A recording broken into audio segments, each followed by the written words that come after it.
Dear students, आज की class में हम लोग डिस्कस करने जा रहे हैं एक्सरसाइज 13.3। एक्सरसाइज 13.3 जो कि हमारा है कोण।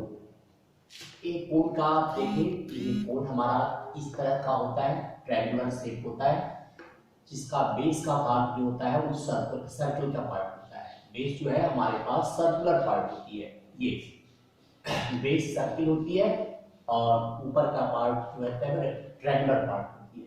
ये जो है ये हमारे पास इस तरह से परपेंडिकुलर ड्रॉप कर दे तो ये हाइट हो जाती है, यहाँ से यहाँ तक ये रेडियस होती है और इसको स्लांट हाइट कहते हैं।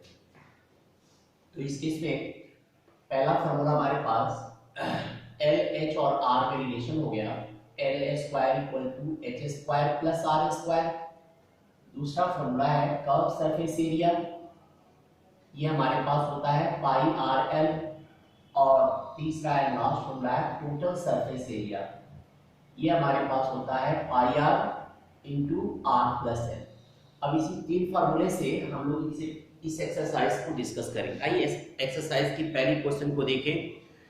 Determine the base of the cone, diameter of the base of the cone is 10.5 centimeter.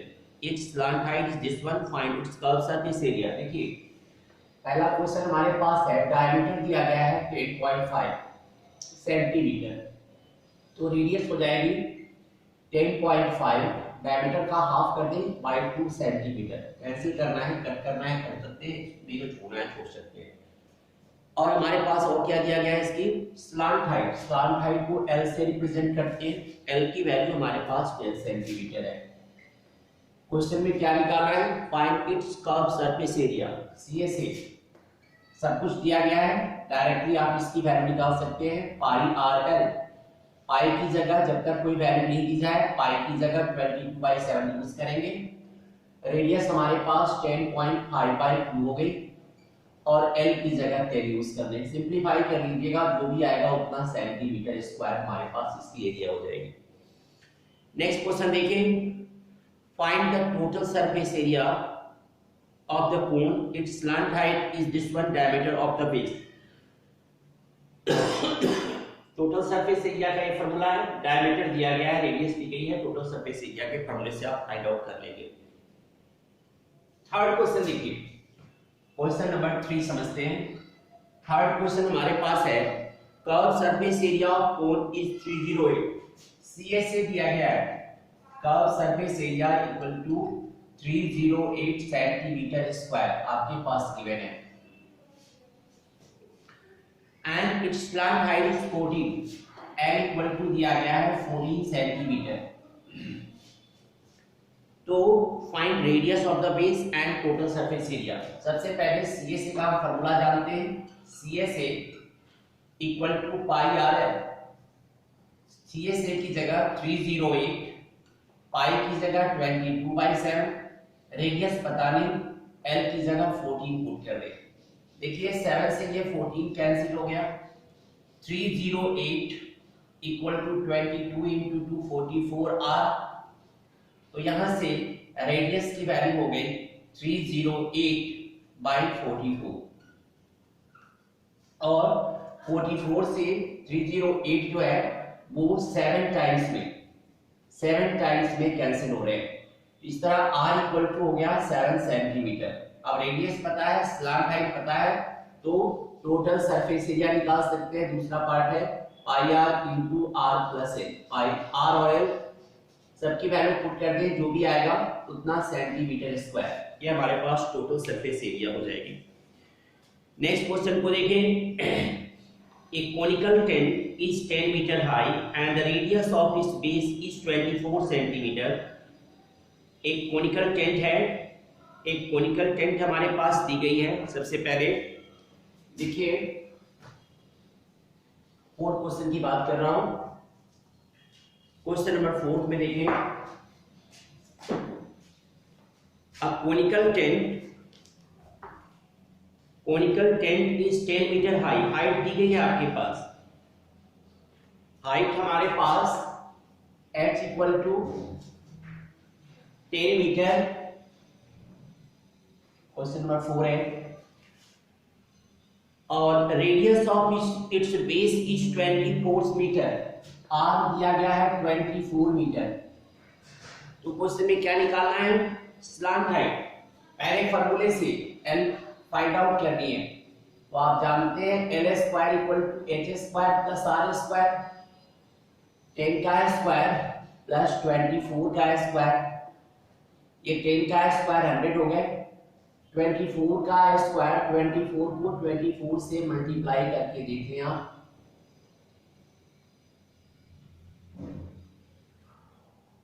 Five seventy six में 100 ऐड कर दिया, 676 हो गया एल स्क्वायर। तो एल की वैल्यू हो गई √676। अब 676 का स्क्वायर रूट निकलता है तो ठीक है, नहीं निकलता तो आप निकालेंगे डिवीजन मेथड से। 2 2 जा 4, 76 हो गया, 2 2 4 हो गए।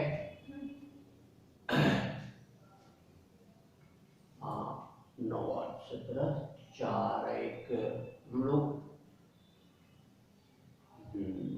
5 6 ठीक है। अब ये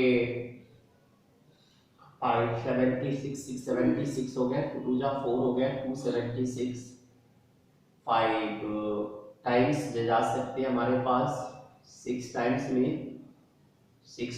में हो सकता है 6 6 जा, और ये 27 कैंसिल, तो ये इक्वल टू 26 मीटर। एल की वैल्यू हमारे पास 26 मीटर मिल गई। अब इसके बाद क्या कर रहा है, cost of canvas required to make the tent. Canvas चाहिए तो इसके लिए कर्व सरफेस एरिया निकालते हैं। तो यहां से कर्व सरफेस एरिया ये equal to pi R L हो गया, 22/7। रेडियस आपके पास दिया गया है 24, और अभी इसने एल निकाला 26, इतना मीटर स्क्वायर हो गए। अब देखिए कैनवास की कॉस्टिंग दी गई है ₹70 पर मीटर स्क्वायर। तो cost of canvas equal to 70 into जो हमारे पास ये एरिया होगी 22/7 इंटू 24 इंटू 26, सॉल्व कर लीजिए, जितना आएगा उतना रुपीस हमारे पास इसकी ये कॉस्टिंग निकल जाएगी। ये था क्वेश्चन नंबर 4। इसी तरह फिफ्थ भी आप सॉल्व कर सकते हैं, सिंपल क्वेश्चन है। इस एक्सरसाइज के अंदर एक क्वेश्चन और देखिए, क्वेश्चन नंबर 7 में बता रहा हूं। 7 क्वेश्चन में एक जोकर कैप हमारे पास दी गई है। ये 4th question, 5th 6th 7th question, इसमें जो भी क्वेश्चंस आपके पास दिए गए हैं सारे के सारे फार्मूला बेस्ड है।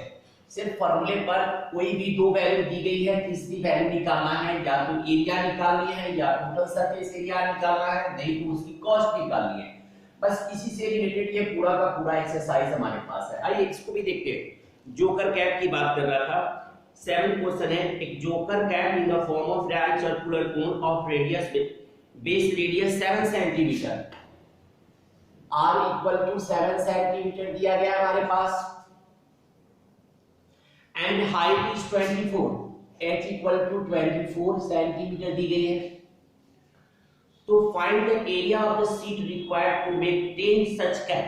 ऐसे ऐसे कैप बनाने के लिए, अब देखिए सबसे पहले कैप बनाने के लिए सी से पाई आर एल पता नहीं है पहले, तो l equal to L square equal to H square plus R square, 24 का स्क्वायर प्लस 7 का स्क्वायर।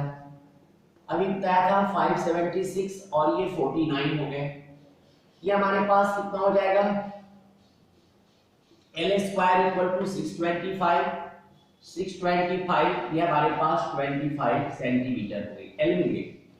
अब इसकी कर्व सरफेस एरिया का फॉर्मूला ये है, तो curve surface area equal to 22/7, radius पता है हमारे पास कितना है 7 है, और एल निकाला है 25, 7 से 7 कट कर दिया, 25 और 22 को मल्टीप्लाई कीजिए, 550 सेंटीमीटर स्क्वायर शायद होगा, हाँ इतना ही होगा।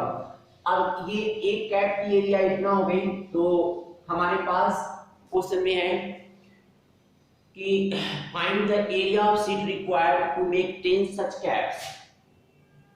तो area of 10 cats equal to 10 into 550 equal to 5500 centimetre square. तो इस तरह आप इस एक्सरसाइज को, एक्सरसाइज कौन सी है 13.3 को इस तरह से आपको सॉल्व करना है। नेक्स्ट एक्सरसाइज देखिए 13.4। 13.4 के अंदर हमारे पास बात किसकी की जा रही है, वो स्फीयर की बात की जा रही है।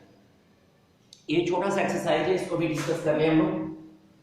तो इसके बाद की क्लास में फिर हम लोग डिस्कस करेंगे क्या नाम है, वॉल्यूम के बारे में। ये तो अभी इस एरिया कर्व सरफेस एरिया की बात कर रहे हैं। अब स्फीयर के लिए देखिए, sphere solid circle is called sphere हमारे पास होते हैं। जो सॉलिड सर्किल होता है उसी को हम लोग स्फीयर कहते हैं। जैसे फुटबॉल आप देखते हैं, ये हमारे पास स्फीयर का शेप है। तो यहाँ पर इसमें सिर्फ एक ही वेरिएबल होती है, रेडियस होता है हमारे पास यहाँ से। तो यहाँ पर curve surface area equal to 4 pi R square और स्क्वायर के लिए, और टोटल सरफेस एरिया, इसमें कर्व सरफेस एरिया कहें या टोटल सरफेस एरिया कहें, दोनों सेम होता है। क्योंकि ये स्फीयर के अंदर कोई कर्व पार्ट नहीं, तो एक ही हमारे पास राउंड पोर्शन होती है। तो इसके अंदर कर्व सरफेस एरिया या टोटल सरफेस एरिया दोनों हमारे पास सेम होता है। लेकिन जब इस स्फीयर का हाफ पार्ट कर दें, जिसको हम लोग हेमी स्फीयर कहते हैं, ये half part of circle sphere, जिसको आप बाउल भी शेप कर सकते हैं, बाउल का जो शेप होता है, ये हेमी स्फीयर है। इस केस में ये दोनों हम लोग स्फीयर के लिए किया था, स्फीयर का फॉर्मूला। अब हम लोग हेमी स्फीयर या half sphere, semi sphere, half sphere, hemisphere एक ही बात है। तो curve surface area 2 pi R square और टोटल सरफेस एरिया यहाँ पर 3 पाई आर स्क्वायर। तो ये दो हेमी स्फीयर का केस है और ऊपर वाला स्फीयर है। स्फीयर में curve surface area, total surface area एक ही होती है हमारे पास। अब आइए 13.4 एक्सरसाइज हमारे पास है। 13.4 की बात कर रहे हैं। पहले क्वेश्चन के अंदर सिर्फ रेडियस की वैल्यू दी गई है 3 केस में। तो आपसे क्या कर रहा है, फाइंड द सरफेस एरिया। तो सिंपल क्वेश्चन है, सरफेस एरिया या total surface area 4 pi R square. पहली रेडियस 4 into 22/7 और पहली क्वेश्चन की रेडियस हमारे पास है 10.5। तो 10.5 into 10.5 सॉल्व कर लीजिए, जो भी आएगा उतना सेंटीमीटर स्क्वायर हो गया। सेकंड क्वेश्चन में डायमीटर दी गई है, उससे आप रेडियस निकालकर सरफेस एरिया फाइंड आउट कर सकते हैं। थर्ड क्वेश्चन में टोटल सरफेस एरिया निकालना है, जिसमें रेडियस दी गई है। लेकिन यहाँ पर जब पाई की वैल्यू 3.14 दिया गया है, तो 22/7 की जगह आप 3.14 यूज करेंगे। क्वेश्चन देखें, fourth question, the radius of sphere is spherical balloon is increases from 7 cm to 14 cm as air is being pumped into it. Find the ratio of surface area to the balloon in the two cases. दोनों cases में हमें दोनों की area का ratio चाहिए। देखिए,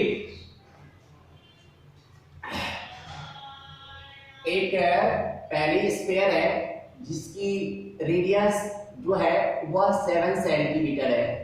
अब जब इसको जब एयर फिल किया गया, दूसरी रेडियस जो है हमारे पास 14 सेंटीमीटर में कन्वर्ट कर गई। तो पहले केस में सरफेस एरिया जो हो गया 4 पाई r1 का स्क्वायर, और दूसरे केस में सरफेस एरिया जो हो गई 4 पाई r2 का स्क्वायर। तो ratio of surface area equal to 4 pi r1 square upon 4 pi r2 square. 4 pi कर गया, r1 में ये 7 का स्क्वायर और दूसरा हमारे पास 14 का स्क्वायर इक्वल टू 7 into 7 और ये 14 into 14, 7 1 जा 2 जा 14, 7 1 जा 7 2 जा, ये 1/4। तो रेशो की बात करें तो रेशो हमारे पास 1:4 की रेशो हमारे पास फॉर्म करेगी। एक और क्वेश्चन इसमें देखिए, इसमें बहुत छोटे छोटे क्वेश्चन है हमारे पास। अब देखिए hemispherical bowl is made of a steel 0.25 centimetre thick, the inner radius of bowl is 5 centimetre, find the outer curve surface area of the bowl. देखिए एक बाउल है, उसकी इनर सरफेस दिया गया है तो आउटर सरफेस, और ये ठीक है हमारे पास, ऐसा समझे इसको इस तरह से, बाउल की हमारे पास आउटर सरफेस देखिए ये आउटर हो जाएगी हमारे पास, और ये थिकनेस दी गई है, तो आउटर को यदि हम कैपिटल आर से small R equal to question में दिया गया है, स्मॉल आर है हमारे पास कितना है 5 सेंटीमीटर, 5 सेंटीमीटर थिकनेस दी गई है, तो कैपिटल आर में हम वो इनर रेडियस में वो थिकनेस ऐड कर दें आप, तो हमारे पास आउटर रेडियस हो गया है 5.25 सेंटीमीटर। अब इससे क्या कर रहा है क्वेश्चन में, find outer curve surface area, तो सीए से सिंपल फार्मूला अप्लाई कर दें 2 पाई आर स्क्वायर, पाई की वैल्यू जब तक नहीं दी जाए 22/7 हम लोग यूज करेंगे। तो इस तरह आप एक्सरसाइज 30.4 को यूज करें, सॉल्व करें, इसमें कोई डाउट हो तो आप क्लास में पूछ सकते हैं। Thank you.